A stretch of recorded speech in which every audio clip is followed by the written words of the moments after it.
Muy buenas noches, amigas y amigos de Contragolpe. Hoy estaremos hablando de la CELAC porque ya falta poco para la celebración de esta cumbre de 33 países que la van a conformar y que se va a realizar aquí en nuestra Caracas, la cuna del libertador Simón Bolívar.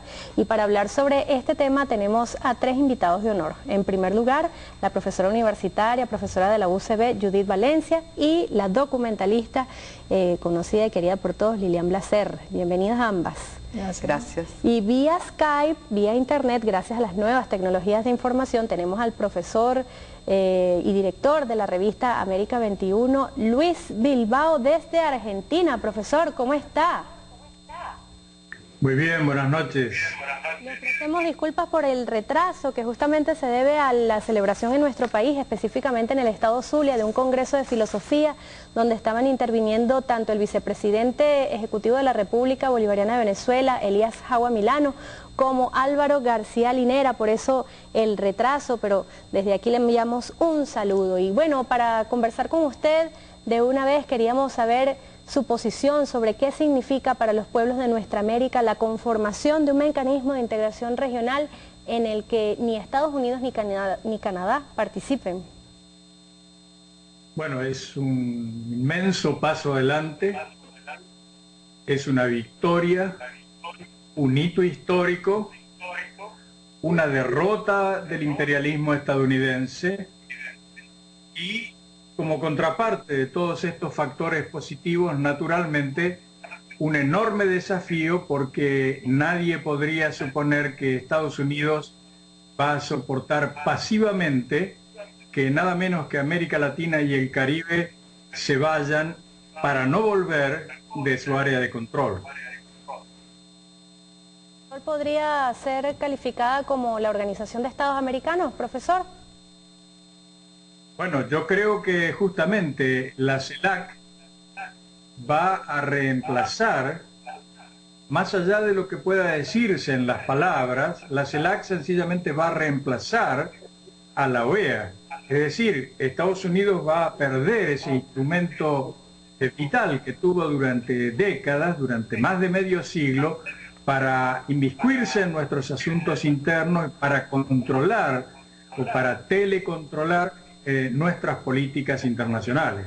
Yo en ese sentido es que digo que Estados Unidos en este momento está sufriendo una derrota muy profunda, pero este no es un cualquier momento, Erika. Fíjate que estamos en medio de una tremenda crisis estructural del sistema capitalista.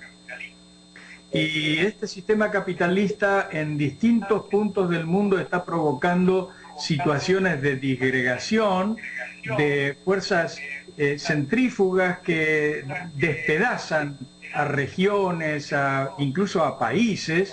Está poniendo en juego la unidad de la Unión Europea y está resquebrajando la estructura política de Estados Unidos. Lo vemos esto todos los días.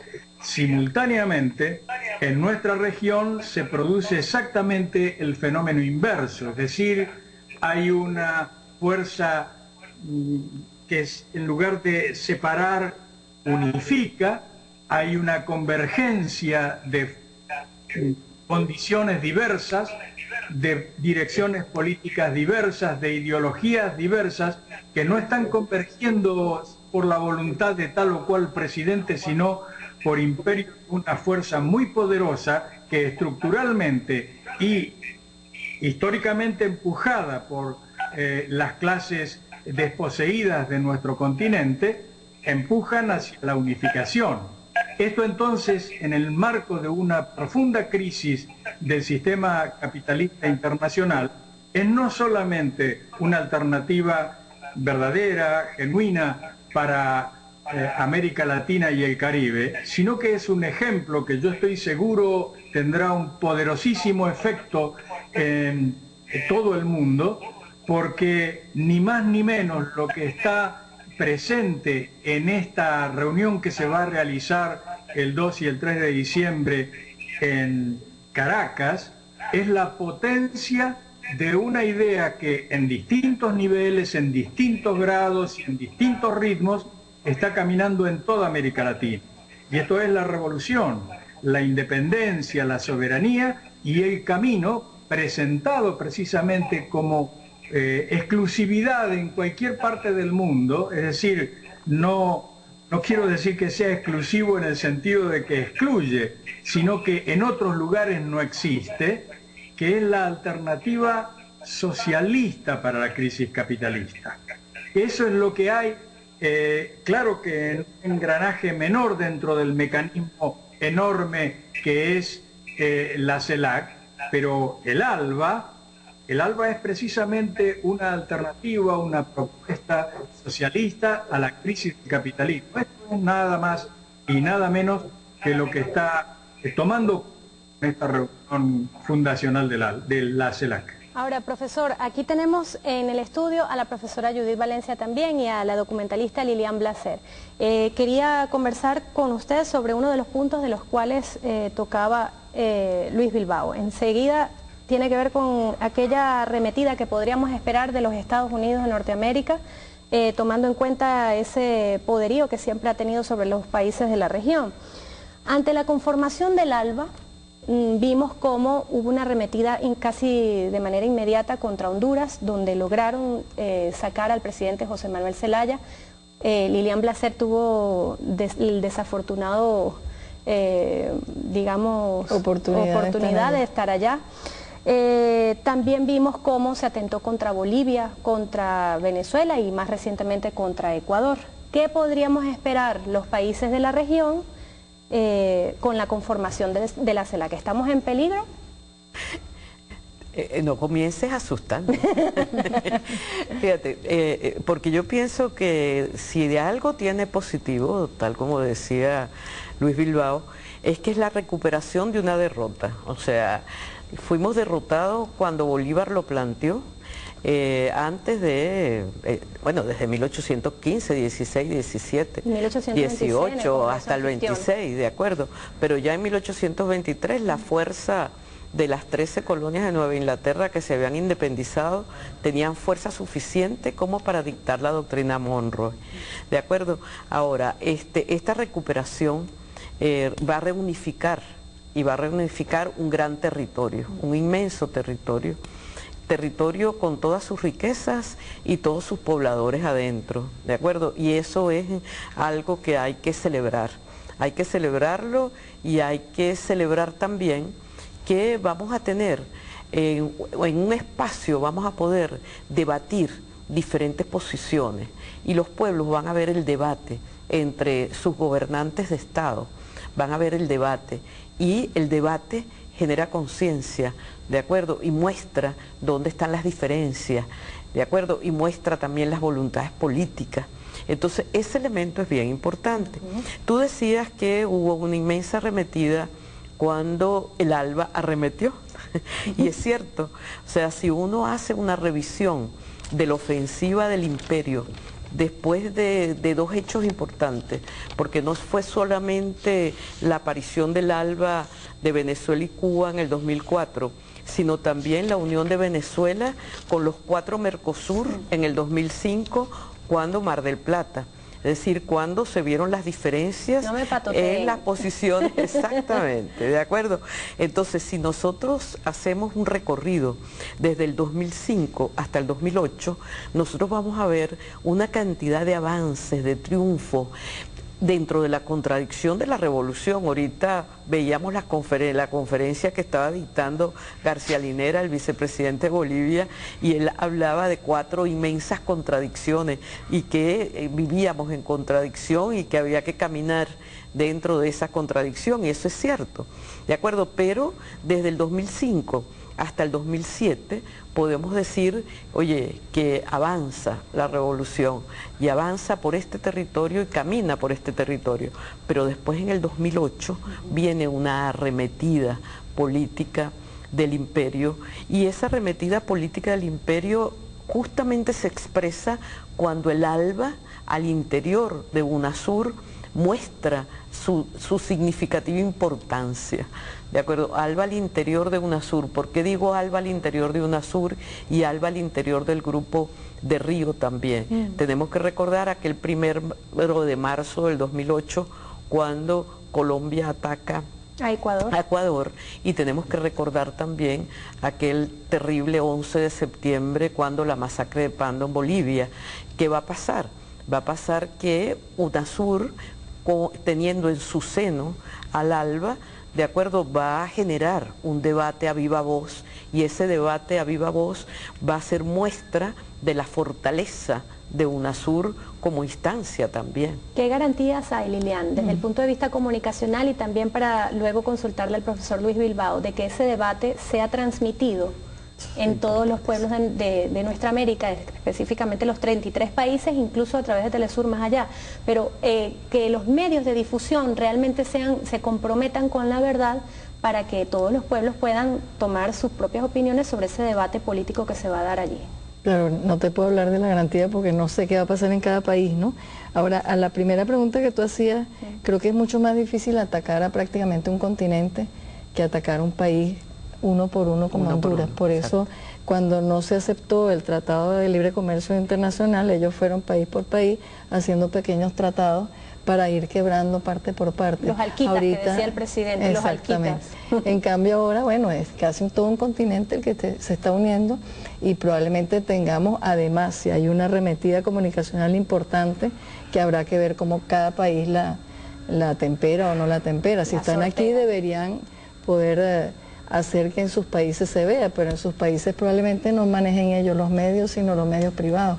Entonces por ahí hay unas contradicciones con esa importancia. Claro, pero fíjate la inmensa importancia de Telesur, ¿no? Claro. O sea, Telesur juega allí un papel central, fundamental de hacer ver y hacer escuchar, ¿de acuerdo? Lo que ahí se va a debatir, porque ahí van a ver, ahí se van a encontrar la oposición de fuerzas de la palabra, o sea, no fuerza de las armas, sino fuerza de la palabra y de la voluntad política, y eso es de gran importancia. Ahora, profesor Luis Bilbao, si sigue en línea todavía, le preguntamos, ¿cómo están reseñando los medios argentinos esta cumbre que se va a realizar en nuestro país? Y si usted considera lo que dicen las damas aquí en el estudio, ¿es posible que los medios privados le den la justa cobertura a la conformación de la CELAC? ¿O tendremos que esperar por Telesur? ¿Qué reunión de la CELAC? La reunión que se va a celebrar dentro de unos días aquí en Caracas. La gran prensa comercial desconoce por completo la existencia de esta reunión. Es algo realmente vergonzoso. Bueno, pues, sin embargo, yo soy muy optimista porque en los últimos años yo creo, insisto en esto, y sé que muchas personas creen que exagero, pero yo estoy convencido de que estamos ganándole la batalla comunicacional al imperialismo en América Latina. Telesur ha sido un instrumento poderosísimo para dar vuelta la relación de fuerzas en materia de comunicación de masa. Pero Telesur se multiplica a través de cientos de pequeños canales de televisión en América Latina y a través de miles de estaciones radiales y programas radiales y a través de periódicos, hojas barriales, es decir, una cantidad de medios de comunicación alternativos que dan una batalla en un sentido desigual, en otro sentido mucho más potente, por el solo hecho de que tiene una relación diferente con la persona común, con el hombre de la calle. Y en ese sentido yo creo que si bien en este caso particular los medios de Argentina boicotean absolutamente en materia informativa la reunión de la CELAC, nadie que sencillamente se limite a leer los grandes diarios de Argentina sabe que hay una reunión, mucho menos qué significado tiene esa reunión. Sin embargo, yo soy muy optimista. Yo creo que efectivamente América Latina va a tomar buena cuenta de esta reunión. Eso será una prueba más que estamos ganándole la batalla informativa capital. ¿Tan consciente? Lilian, ¿quieres hablar? Sí, en los años 70 cineastas combativos hablaban del arte termita, del cine termita, de ese cine subterráneo. Y yo creo que lo que él plantea es bien importante, la multiplicación de Telesur, que ya es un ente excesivamente importante, que además se multiplica y se ramifica. Y yo creo que, bueno, que el Internet y que muchas otras cosas, porque los movimientos sociales en sí, además son medios de comunicación ellos como seres, ¿no? Claro. Y cada uno y cada una de nosotros debe también propiciar esto. Yo creo que los grandes medios además han perdido enormemente la credibilidad. O sea, yo he viajado a España, a Estados Unidos, y la gente común inclusive no cree en los medios grandes. Todavía tienen mucho poder de penetración, digamos, en muchas esferas de la sociedad, pero están perdiendo credibilidad cada vez mayor, y creo que hay otros medios que los están sustituyendo y la gente está buscando alternativas para saber lo que ocurre en esos otros medios, ¿no? Pero fíjate, yo creo que esos otros medios, o sea, esos medios, los medios privados, digamos así, los grandes medios, buscan invisibilizar todo lo que tenga que ver como acontecimiento de movilización de los pueblos. Claro. O sea, es invisibilizar aquello tan maravilloso del documental de La Revolución no será transmitida. Sí. ¿De acuerdo? Bueno, eso sigue siendo un hecho cierto. ¿De acuerdo? Cuando yo pienso, por ejemplo, que cuando decimos que la oposición a la revolución bolivariana dice cifras incorrectas o dice cifras que no son, es que eso es a propósito, eso es parte de la estrategia, eso es parte de la estrategia, porque si ellos dicen lo que realmente acontece, estarían visibilizando la revolución. Ellos tienen que invisibilizar para poder seguir inyectándole mentiras a sus propios votantes. Eso es una censura vil y flagrante, por decirlo de alguna manera. Es un cerco mediático que todavía hoy vivimos, y bueno, ahí está Telesur y la Radio del Sur, y todavía siento que falta algo desde el punto de vista del Internet. Por ahí hay unas conversaciones que tenemos pendientes al respecto. Pero de todas maneras, esa invisibilización y esas mentiras también los están socavando. O sea, ellos están ganando a corto plazo y están, para mí, perdiendo a largo plazo lo que más le importa a un medio, que es la credibilidad, ¿no? Ahora, esa censura que se establece no solamente en Venezuela, sino en general en todos los países de la región, hace que haya un desconocimiento del cual el profesor Luis Bilbao está hablando en la sociedad, ¿no? Sí, es que lo invisibilizan totalmente. Mira, tú preguntas en determinados sectores sociales qué está aconteciendo esta semana en Caracas y no sabe. O sea, simplemente no sabe, porque la radio que ellos ven y la televisión que ellos ven no habla de eso, ¿de acuerdo? Y no habla de eso a propósito, es parte de la estrategia. ¿Eso sería reconocer que el Sistema Nacional de Medios Públicos ha fracasado? No, no es que ha fracasado, sino que esa gente no pone el Sistema Nacional. ¿Ven más novelas y otras cosas? Ojo, no es que ven nada más novela, también tenemos que revisar nuestras antenitas, porque hay zonas del este donde no llega. Ajá, una crítica de la 3R. No. Mire, profesora, tenemos todavía en línea al profesor Luis Bilbao. ¿Es posible que la CELAC, se lo pregunto al profesor Luis Bilbao y a ambas también, es posible que la CELAC en algún momento se convierta en un bloque político de la misma manera como lo es actualmente la UNASUR? Profesor. Bueno, hay una complejidad mayor a la de UNASUR, que ya es muy grande. No debiéramos desconocer que efectivamente dentro de UNASUR hay diferencias profundas, hay estrategias diferentes y hay perspectivas completamente contrarias en algunos casos. Sumado los países de América Central, México y el Caribe, esta complejidad se hace todavía más aguda. Sin embargo, insisto en que esto no depende básicamente de la voluntad de tal o cual gobernante.